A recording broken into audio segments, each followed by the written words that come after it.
A writing guide at Purdue University, accredited school, apparently, tells students to avoid words like mailman and mankind in order to have, quote, non-sexist, non-biased writing. Kathy Aru is founder and publisher of Catalina Magazine, and we think she agrees. And she joins us tonight. Kathy, it's great to see you. Hi, good to see you. I got to say, there's kind of a basic irony here. I mean, you're lecturing us about sexism while you're sitting right now in Manhattan. Manhattan. We need to rename the city then. The Big Apple. The Big Apple would be less offensive. So I feel that I'm sitting in the Big Apple, not Manhattan. Okay, but why stop there? Why should the post office deliver mail? I know. Well, it's spelled M-A-I-L, so that's okay. If it's M-A-L-E, then there's a problem. Homonyms count, and this applies to email, too, because it's not about spelling. It's about being gender inclusive, and mail is offensive. We've just learned that. So. Well, no, I don't think they're including that, but they are saying that society has changed and times are changing, and we don't want to be offensive in our language. And they're trying to be non-sexist and non-biased, and that means trying to take the word man out. So instead of man-made, it would be synthetic.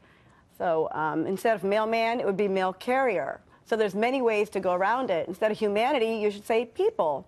But mail carrier still has mail in it. So you haven't, it's kind of a fake. Oh, but that's a Dodge. So package carrier. Well, we can come up with so many other terms that are less offensive. Yeah. You might still offend dyslexics.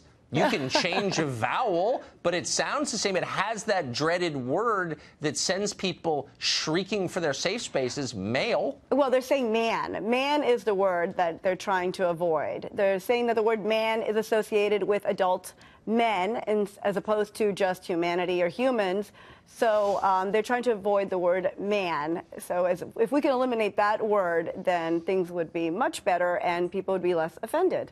Well, what if you lived in Manchester, Vermont? Well, they might have to change the name of the city if people agree with Purdue University.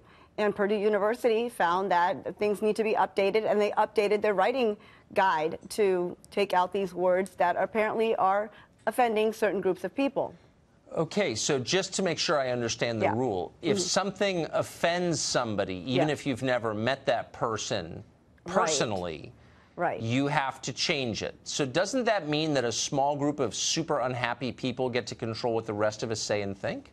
Well, perhaps they're ahead of their time. Maybe this is something that is offending a small group, but the group's going to get larger, and times are changing, and our language is dynamic. Webster keeps adding new words in the dictionary, so our language needs to change. And a term that used to be non-offensive, like man-made and male-man, now needs to be changed. Well, I get that. I guess the question for me is who gets to decide what changes and what doesn't. So, for example, I think I've now decided that the most offensive word in the language is college professor.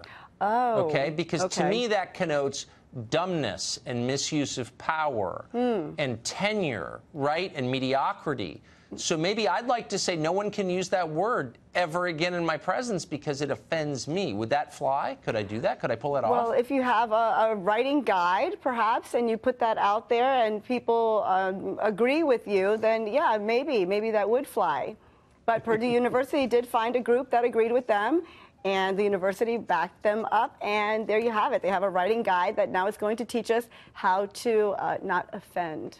But do you think they have the guts? I mean, it's one thing to bully the little rich kids who go to your school, because, like, what do they know?